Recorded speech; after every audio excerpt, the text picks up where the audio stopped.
Agora na Verde Vale, Jornal do Meio-Dia. As notícias de Mineiros e região. Jornal do Meio-Dia, Verde Vale.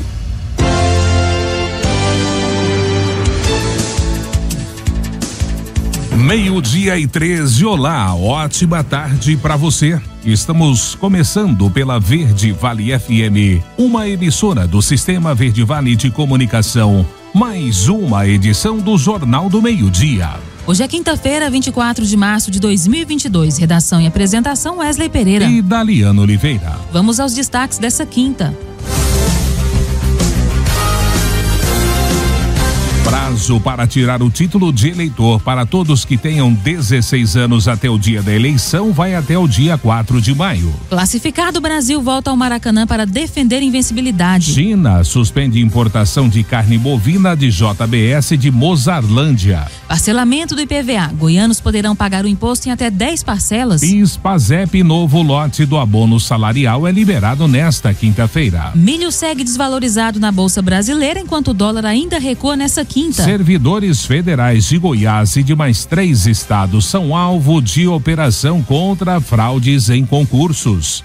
Os detalhes destas e outras notícias você vai conferir a partir de agora, aqui no Jornal do Meio-Dia. Jornal do Meio-Dia. A notícia como ela é. Meio-dia e 14, uma ótima tarde para você. Sejam bem-vindos à edição desta quinta-feira do Jornal do Meio-Dia. Todos os brasileiros a partir de 16 anos têm até o dia 4 de maio para pedir a primeira via do título de eleitor ou regularizá-lo a tempo de votar nas eleições deste ano. O procedimento pode ser feito pela internet por meio do Título Net. O primeiro turno da votação está marcado para o dia 2 de outubro. Já o segundo turno, nos estados e nacionalmente, caso preciso, ocorrerão em 30 de outubro, o último domingo do mês. A Lei das Eleições determina fechamento do cadastro eleitoral 150 dias antes de cada pleito.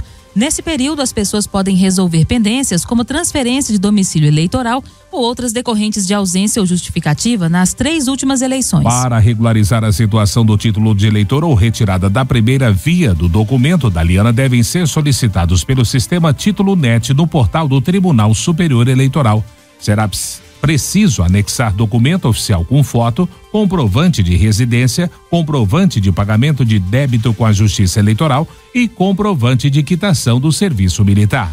E ninguém acertou as 6 dezenas do concurso 2.465 da Mega Sena, realizado nessa quarta-feira no Espaço Loterias Caixa, e o prêmio acumulou. Confira as dezenas sorteadas: 3, 8, 23, 29, 53 e 54. Aqui na TV 160 apostas ganhadoras, cada uma receberá R$ 34.522. Já a quadra teve 11.384 apostas ganhadoras, cada uma levará R$ 693,15. O próximo concurso acontece no sábado e o prêmio estimado é de R$90 milhões. E goianos, donos de veículos, passarão a contar com mais uma opção para o pagamento do IPVA.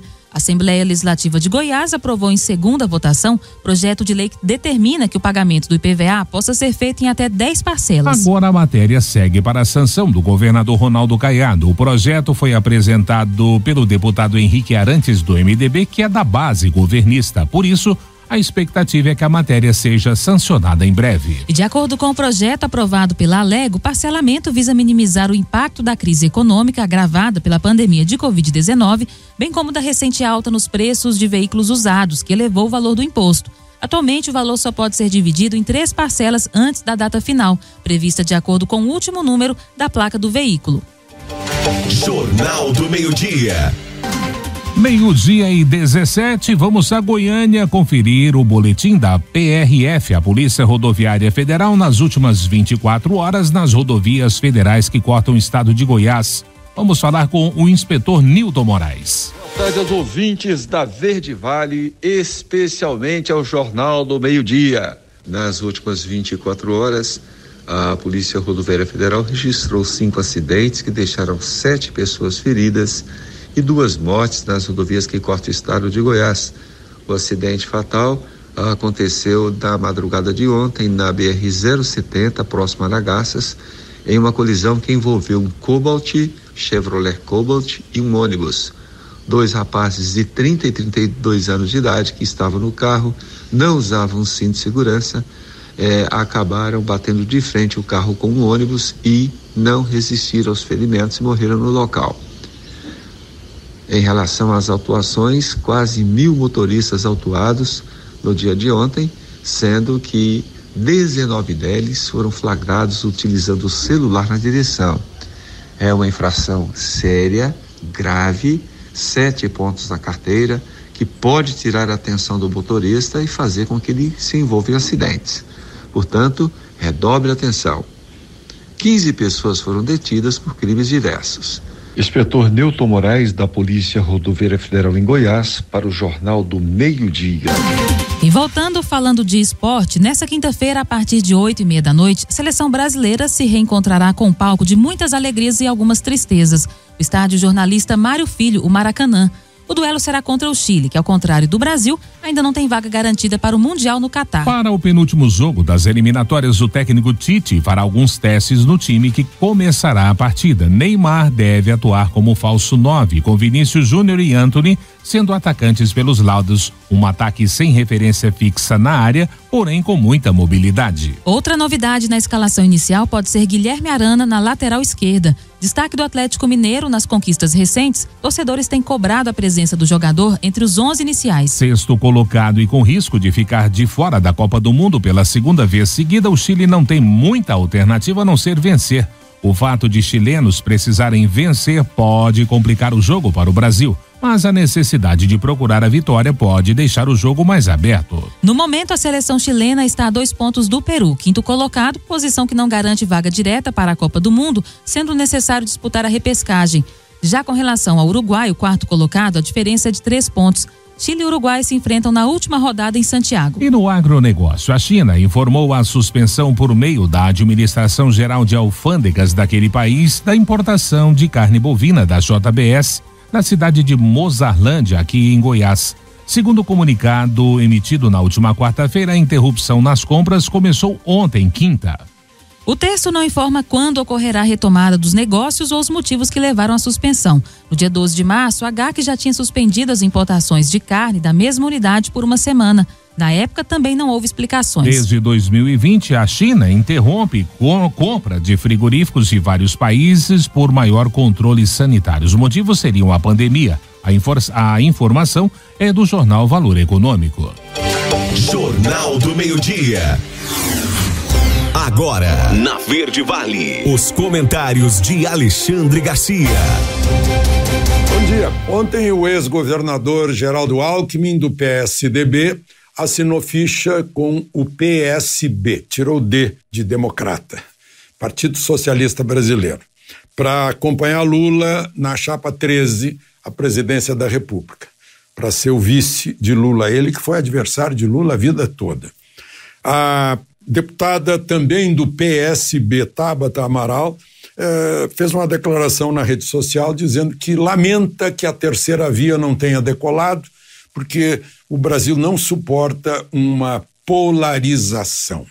É que antes a gente tinha uma falsa polarização, não tinha nada, não era polarização. Fingia-se que era PSDB contra PT, né? Mas era uma coisa só, uma ideologia só, socialista com duas faces. É a mesma moeda com duas faces. Tanto que agora estão juntos para combater o que apareceu. Era Coca-Cola versus Pepsi-Cola e agora apareceu o Guaraná Jesus. Jesus é o Messias, o Jair Messias Bolsonaro, né? Então se uniram.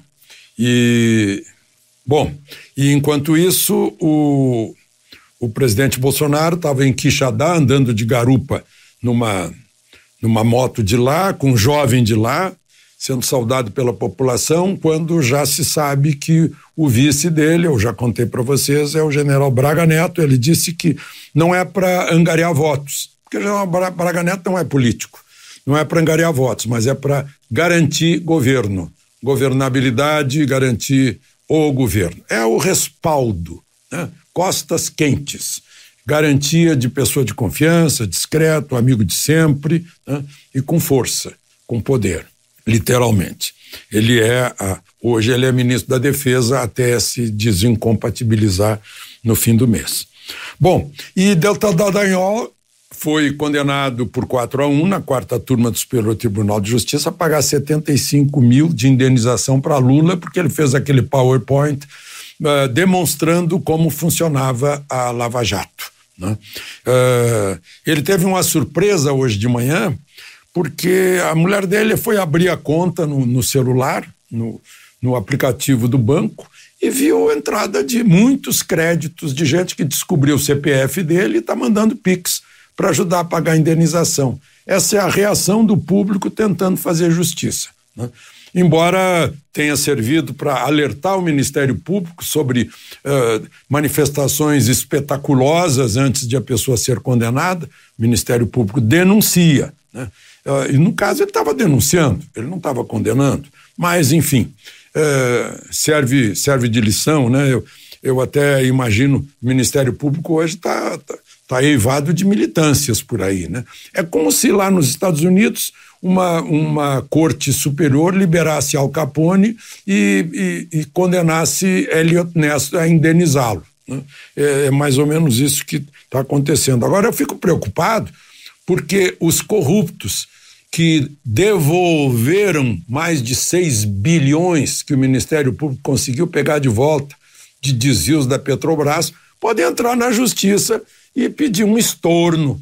Queremos o dinheiro da corrupção de volta. Esse é o perigo que a gente está correndo aí nessa história. Bom, ainda falando sobre política, o PL, a que se filiou o presidente da República, a que vai se filiar o candidato a vice, general Braga Neto, hoje é a maior bancada da Câmara, né? Recebeu um saldo de 21 deputados, né? Saíram 6, entraram 27. Está em primeiro lugar. Segundo lugar, o PT com 54. O PL está com 63.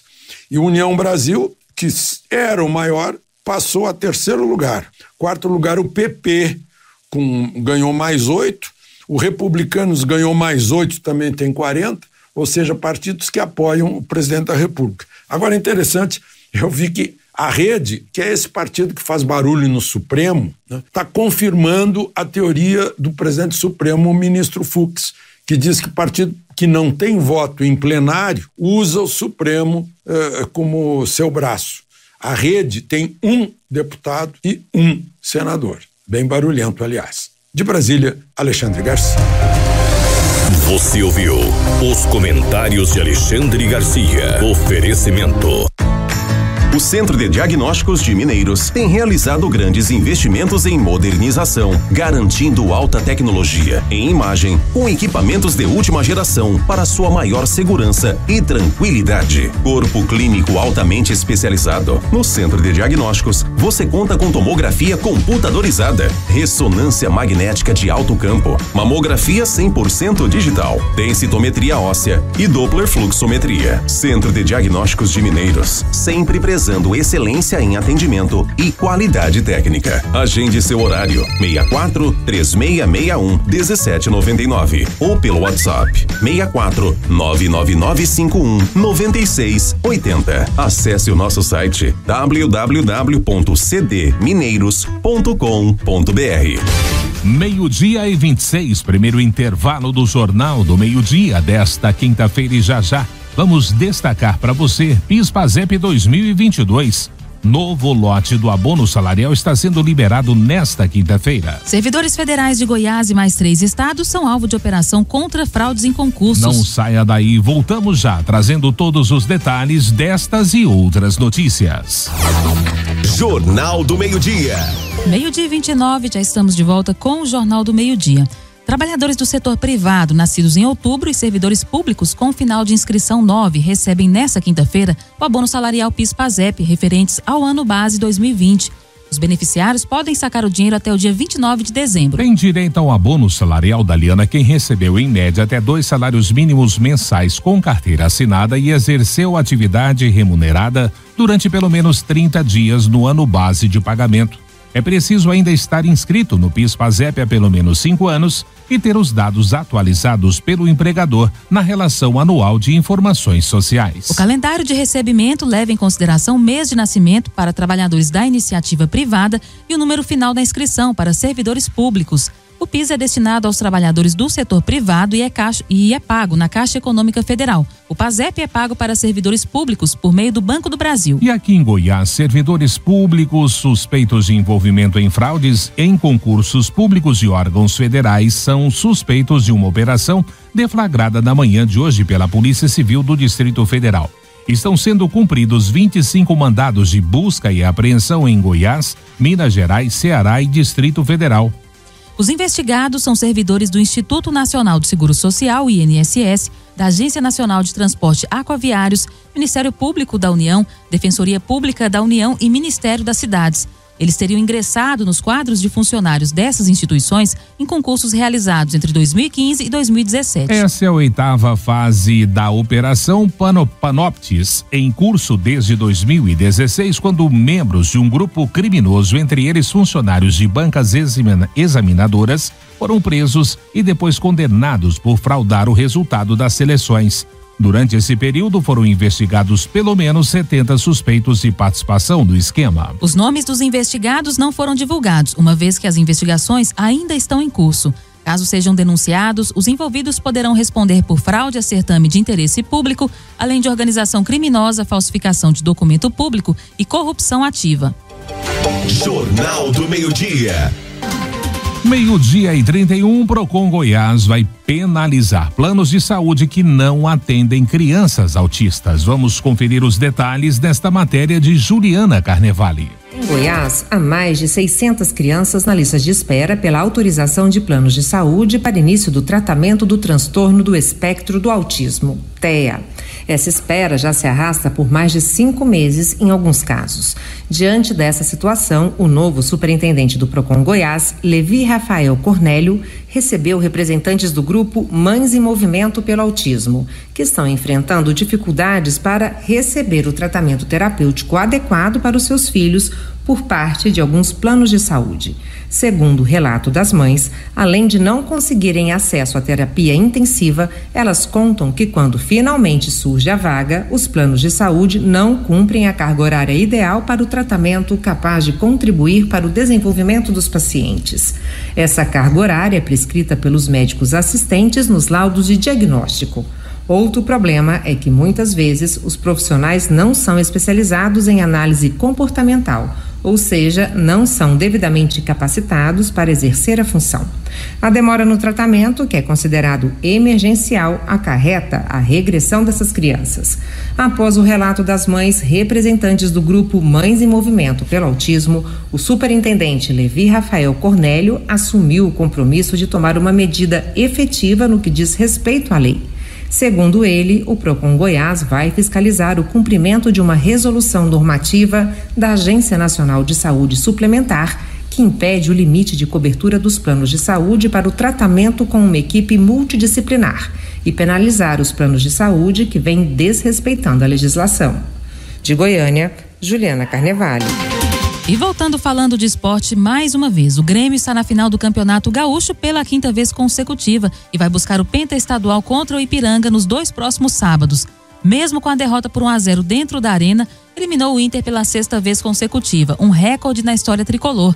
A importância do fato foi mostrada nos pequenos gestos. Nunca o Grêmio havia derrubado o Inter em 6 disputas eliminatórias em sequência, conforme isso, informação repassada pelo próprio tricolor gaúcho. Além da semifinal do Gauchão deste ano, a lista tem a final da edição de 2021, a semifinal do primeiro turno e a final do segundo turno em 2020 e a final de 2019, além das quartas de final de 2018. O fato de na Série B eliminar o maior rival foi algo valorizado nos bastidores. Desde a vibração de Ferreira, que causou confusão e expulsões, até a festa feita pelos jogadores do Grêmio no gramado da arena após o apito final. E o Palmeiras não precisou fazer uma apresentação de encher os olhos para avançar à semifinal do Campeonato Paulista pela 9ª vez consecutiva. Na noite desta quarta-feira, o time de Abel Ferreira mostrou algumas deficiências, mas não foi ameaçado e ganhou do Ituano por 2-0 com futebol de eficiência. Rafael Veiga, de pênalti mais uma vez, e Rony anotaram os gols do triunfo, um em cada tempo. Na semifinal do Paulistão, o Palmeiras enfrenta o Red Bull Bragantino, que passou pelo Santo André ou Guarani, caso esse elimine o Corinthians nessa quinta-feira. O time de Abel Ferreira tem a vantagem de decidir a vaga à final em casa, porque ostenta a melhor campanha do torneio estadual. Voltando a falar do agronegócio, a quinta-feira começou com os preços futuros do milho se mantendo em campo negativo na Bolsa Brasileira. As principais cotações registraram flutuações na faixa entre R$95 e R$97, isso por volta das 9h14 da manhã. O vencimento maio 22 era cotado a R$ 97,70, com desvalorização de 0,74. O julho 22 valia R$ 95,77. Setembro 22 era negociado por R$ 95,04 e novembro 22 tinha um valor de R$ 97,21, uma queda de 0,53%. Para o analista de mercado da Brandalize Consult, Vlamir Brandalize, o dólar em baixa aqui no Brasil está afetando o milho na Bolsa Brasileira, que já perdeu R$ 100 e segue descendo. O mercado doméstico de balcão também está recuando e hoje varia de R$ 85 a R$ 92 no máximo no sul e sudeste e patamares de R$ 75 a R$ 85 no centro-oeste. O mercado do milho, um pouco mais calmo, não caiu muito internamente, mas está com leve pressão de queda. Jornal do Meio-Dia. E o governo do estado promove debates sobre a importância da água e da preservação de bacias hidrográficas. A matéria é com Jaqueline Moura. O que você faria se a água do mundo acabasse amanhã? Eu não consigo pensar, porque é inimaginável viver sem água. Se a água do mundo acabasse amanhã, a gente não sobreviveria, né? Aí as pessoas iam começar a brigar por água e eu começar a procurar água. Parece estranho, mas é exatamente isso que vem acontecendo. Crises climáticas, desmatamento e a falta de percepção do ser humano estão deixando a água cada dia mais indisponível. Algo precisa ser feito e na Semana da Água é necessário promover debates de conscientização. Pensando nisso, o governo de Goiás, por meio da Secretaria de Estado de Meio Ambiente e Desenvolvimento Sustentável, realiza a Semana da Água. Nesta edição, o tema escolhido é Governança da Água para a Purificação das Bacias Hidrográficas. Nós estamos discutindo a importância da água, né? A preservação da água, principalmente no estado de Goiás, onde a gente já teve aí anos em que houve uma falta de água muito grande. Esse trabalho integrado da governança é que vai fazer com corresponsabilidade, porque se não tiver corresponsabilidade, não se faz governança. E aí é o governo, é o terceiro setor e é a sociedade. E é isso que a semana propõe discutir. Para o supervisor de hidrologia da Saneago, Paulo Henrique de Almeida, a água está presente em tudo. Para evitar a falta no futuro, é preciso cuidar agora. É muito importante cuidar das águas, porque elas é que dão condição de todas as atividades humanas serem realizadas e exercidas. Jaqueline Moura, da Agência Brasil Central. 12h38, último intervalo do Jornal do Meio-Dia desta quinta-feira e já voltamos trazendo o resultado da lista de espera do FIES, que foi divulgado nesta quinta-feira. Agronegócio tem superávit de 9,3 bilhões de dólares em fevereiro. Não saia daí, voltamos já trazendo todos os detalhes destas e outras notícias. Jornal do Meio-Dia. 12h40, já estamos de volta com o Jornal do Meio-Dia pela Verde Vale FM, uma emissora do Sistema Verde Vale de Comunicação. Olha, a Comissão de Educação do Senado Federal aprovou ontem o convite para o ministro da Educação, Milton Ribeiro, explicar o suposto favorecimento a pastores a pedido do presidente Jair Bolsonaro. O chefe da pasta federal deve comparecer à Casa Legislativa ainda na quinta-feira da semana que vem. O colegiado também aprovou convites aos pastores beneficiados, Gilmar Santos e Arilton Moura, ao presidente do Fundo Nacional de Desenvolvimento da Educação, Marcelo Lopes da Ponte, e ao prefeito de Luiz Domingues, Gilberto Braga. As datas ainda não foram definidas, mas a previsão é que a agenda seja estipulada após a oitiva do ministro. O pressionado Ribeiro telefonou ao senador Marcelo Castro, do MDB do Piauí, presidente do colegiado, e colocou-se à disposição para prestar esclarecimentos sobre as gravações. O parlamentar disse que também recebeu na manhã de hoje um ofício do ministro reiterando a cooperação na apuração deste caso. E o governador Ronaldo Caiado enviou à Assembleia Legislativa projeto de lei que amplia as atribuições da Secretaria-Geral da Governadoria. Pela proposta, a pasta passará a atuar na formulação e acompanhamento da implantação de políticas de habitação, telecomunicações, desenvolvimento urbano, transporte e obras públicas, além da política estadual de energia. Nesse sentido, a matéria também prevê a transferência das agências goianas de habitação e de infraestrutura, da Metrobrus e também da Celgpar. Tanto as autarquias quanto as novas competências estão sendo retiradas da Secretaria de Estado de Desenvolvimento e Inovação, pasta ocupada no início do governo por Adriano da Rocha Lima, atual titular da CGG. O auxiliar afirma que nunca deixou de atuar nas áreas listadas do texto encaminhado ao Legislativo. Além de ser o responsável pelas ações referentes ao transporte coletivo, Adriano trabalha em projetos como o que prevê a construção de 30 usinas fotovoltaicas com potência de 5 megawatts via Celgpar. O governo estadual busca a independência energética e prevê economia de 40 milhões de reais por ano. A expectativa palaciana é aprovar os projetos ainda este ano. E no esporte, o Atlético Mineiro ficou muito perto da final do Campeonato Mineiro. Na tarde da quarta-feira, o Galo bateu o Caldense por 2-0 com 2 gols de Hulk e colocou o pé na decisão da competição estadual. Agora, o Galo pode até perder por 1 gol de diferença na partida de volta, que garante a vaga na decisão. Os dois times voltam a se enfrentar no domingo às 16 horas. E quase que por aclamação, o baiano Edinaldo Rodrigues foi eleito nesta quarta-feira como novo presidente da CBF. No cargo de forma interina, desde agosto do ano passado, ele recebeu 26 votos das federações, 20 dos clubes da Série A e 19 dos clubes da Série B.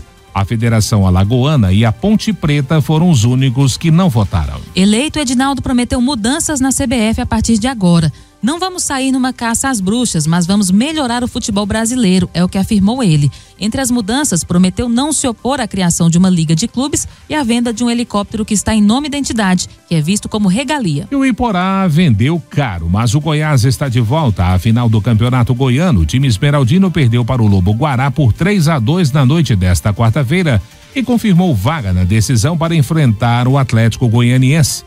O duelo foi disputado na Serrinha em noite de recorde de público no estádio Esmeraldino, com 11.014 pagantes. O Goiás podia perder por 1 gol de diferença e ficou nesse limite por 2 vezes, mas teve forças para buscar o empate nas 2 ocasiões.